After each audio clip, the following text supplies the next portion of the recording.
So, is anybody here freaked out about the climate crisis, the ecological meltdown, the collapsing economy, or the Republican dismantling of our democracy? Well, I am, and I think it's about time that we have politics that actually deals with these things on the fundamental level. In fact, I'll give you a couple of examples here about the economy. You know that in 1979, the top 1% had 8% of the nation's wealth. By 2007, they had 23% of the nation's wealth. What that's done is lower the amount that the middle class and the poor have, and it's done it so much so that the economy has stalled. Because what drives the economy in our society is consumer spending. So now you got these Republicans talking about more tax cuts. All that's going to do is send the economy down the crapper. Right now, we are no longer a middle-class nation. According to the last census, there are now more poor people in the United States than middle-class people. Our college students owe $1 trillion in debt, and half of them have to go home to live after they graduate.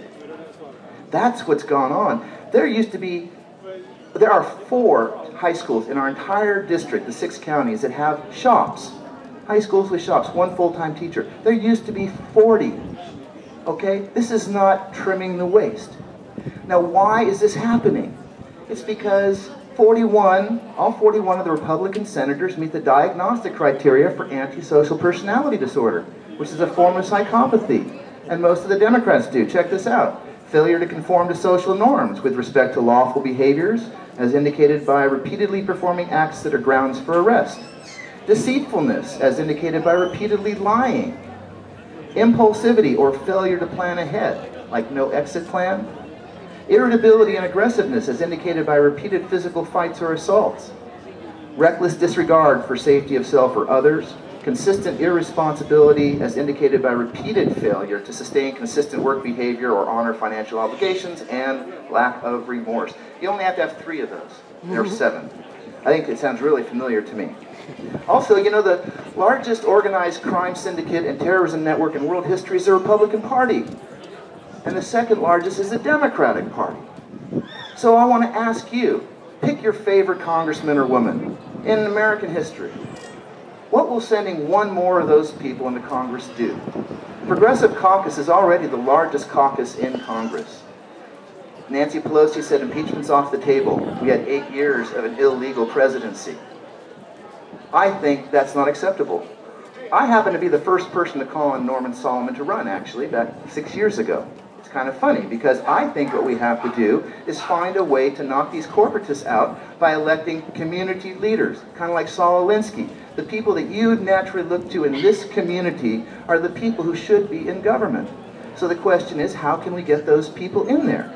Well, think about $1 million. If you have $1 million to spend on a campaign like this, what do you buy? You buy TV ads. Well, what if we can reach as many people using the internet, YouTube, community meetings like this, and I've been to something like 20 debates in the last month and a half, all up and down the district. If you can do that, then you've defeated the advantage of the money, or most of it. And in fact, where I live in Garberville. I'm the only Humboldt County candidate. I've been showing my own ads that I advertised on TV on the David Letterman show and on the CBS This Morning show with Charlie Rose every day in Humboldt and Delaware County. It goes to every TV. So there are ways that we can do this. Now, one of the problems I've had with Norman, and Norman and I are pals, I mean, we challenge each other on stuff, but he hasn't done the model that I've developed. See, because the idea was if I can get elected doing this as the line went, then someone more famous than me, like Norman Solomon, Aaron Brockovich, Jim Hightower, Winona LaDue could get elected, and then 2 years from now, we'd have maybe 5 of us in there. Picture 5 Amy Goodmans and Michael Moores and Andy Caffreys and Julian Assanges in Congress. They will raise hell when the Republicans do the first thing that we don't like. They won't sit back like Obama and the Democrats and let the Republicans frame everything. Can you think of a single member of the federal government, Democrat, who is a leader on framing the path forward? They are all just responding to the Republicans. So when I go back to those 4 things I asked you about, the climate, the environment, the economy, do you really think that electing someone who's got as cool politics as Norman is going to do the job? Norman is doing it the establishment way, even though he's doing it with progressives. He's trying to raise the money. He's not trying to do the grassroots thing nearly as much as what I'm talking about, because what we have to do is build our politics out of the community groups, not tell the community groups what's going on. And I haven't seen many of these people that Norman talks about up where I live. In fact, none of them. So I don't really know what's going on there. But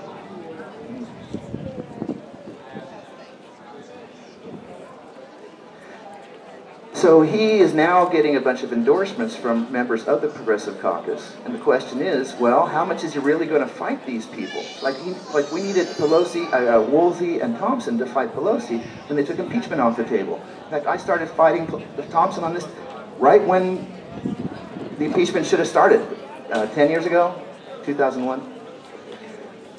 I don't think Norman's going to do it because 2 years from now, he's going to need these same endorsements. Rahul Grijalva and John Conyers and this stuff. What we need is a group of people who are set to take over the government. Take it away from the corporatists. And I think we need to do this by focusing on 7 major proposals. My campaign is called New Green America. My background is in green politics. I helped found the Citizens Party in 1979 and 80 when we ran Barry Commoner for president, an environmentalist. So I'm running registered Democratic because we can win. In this district, our polls, and I'm the only person who's conducted monthly polls, and the only candidate conducting polls who did not conduct push polls, these phony polls, our polls show that in this district, 72% of the people are going to vote for a Democrat for Congress in this election. Only 10% say they're going to vote for a Republican. 7 months ago when we started our polls, that was 20%. So the Republicans are getting fed up. In fact, I won over a Republican already today, here at this event. So what's happened is, as I've been going around talking about this agenda, no one has said it's too radical to me at all. And here it is. The first one, fight the climate crisis is threat number 1. Get off fossil fuels and nuclear power as fast as humanly possible. Rebuild America's infrastructure around bioregions and sustainability to meet all our needs as close to home as possible. Tax the rich. Medicare for all and expansion of the social safety net. We have to get off fossil fuels as fast as possible because we've let it go for 30 years. I'll give you an example. In the last 2 million years, CO2 level vacillated between 170 parts per million and 280. That's 110% different. We're now at 390, another 110%. Okay, in 1990, the science said we had to reduce our emissions 50 to 80% below 1990 levels by 2000 or 2005. President Obama is saying we can do that by 2050. And half of Greenland's ice is sitting on a layer of water now. So nature has some dirty deadlines for us that we have to make sure we absolutely do not cross, these thresholds. If Greenland goes, you're looking at a 20-foot sea level increase. If just 1/20th of it goes, you're looking at a 1-foot sea level increase, and that will wipe out Eureka, the biggest city in my county. So we have got to take the reins. We cannot just leave it to others. I don't want you to elect me to go in there to just fix it for you. This is about, we have to come together and we have to design how we convert around our bioregion. How do we here? You and I are in the same bioregion. I live about 65 miles from here. Okay, we have to come together and define how do we get off fossil fuels and how do we rebuild our infrastructure to meet our food, clothing, shelter, and the rest of it. So, one other thing I'd like to say is I'm the only candidate who's actually changed the world, with the exception of Dr. Courtney, who has developed some incredible life rafts and is doing phenomenal work with cannabis right now. But this World Historic Figure thing, what happened was in 1987, the first release of genetically engineered microbes was going to take place in the Bay Area. And I organized a campaign out of Earth First where we did everything. We went to hearings, had press conferences, got signatures on petitions, wrote our own legislation that was going to be introduced in the state Senate by Senator Barry Keene, and had a lawsuit. And we lost. And then the night before this test, we went out and pulled up the strawberry plants. That's why I'm the world's first GM crop trasher. And what happened was there were 2 more tests. Both tests were hit by the Mindless Thugs Against Genetic Engineering and the Strawberry Liberation Front. And the company went bankrupt a year later. There were going to be 30 tests of genetically engineered microbes in the 2 years following. There have been none. So thanks to the work we organized, there have been no genetically engineered microbes released anywhere on the planet since 1987. I'm going into Congress to get things done. I've worked on over 1,000 projects and campaigns. You may have heard of Judy Berry. Well, my footage of her, Judy and Daryl and I were organizing partners, and I was behind the camera. My footage is in her film now. And I can tell you, no other candidate is going to go into Congress and go after COINTELPRO and the FBI like I will. I was supposed to be in the back seat of that car behind Judy. I would have lost my legs. That's scary enough. But they could have killed Daryl and Judy. And I still live with that every day. And they still haven't found the bomber. And the FBI is doing nothing about it. So this is an important local issue we have here. And so finally, I'll wrap up with the second kind of new politics. I would like us to have monthly conversion meetings where we start to look at how we convert, and then we write our own legislation. So I would like to introduce in Congress legislation that you all wrote. And so my campaign, once I'm in there, I'm going to send you video live after every day in Congress and tell you who's doing the good stuff, who's doing the bad stuff, what we have to organize around. I'll have a weekly 3-hour webcast with you.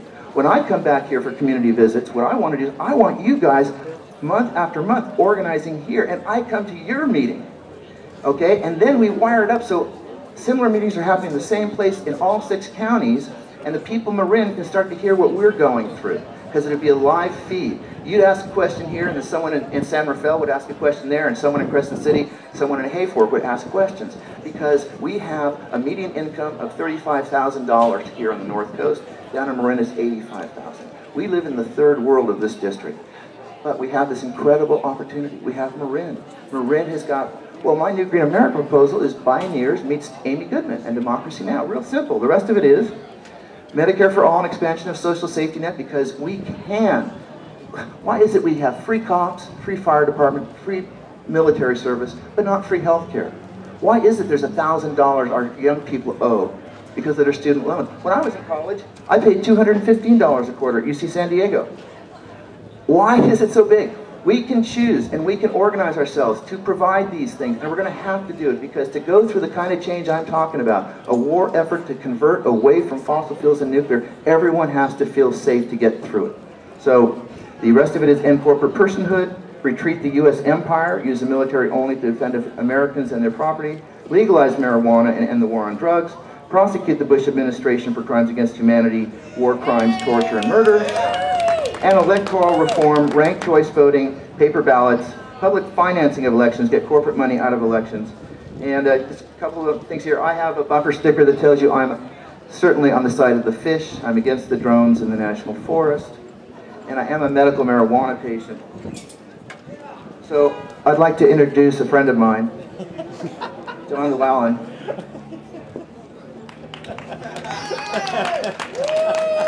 You see, I'm the only candidate who's willing to get arrested on the steps of the Capitol doing this. Medical marijuana has improved my life. I don't think another person should spend an hour in jail for marijuana. That's why I'm fully for legalization.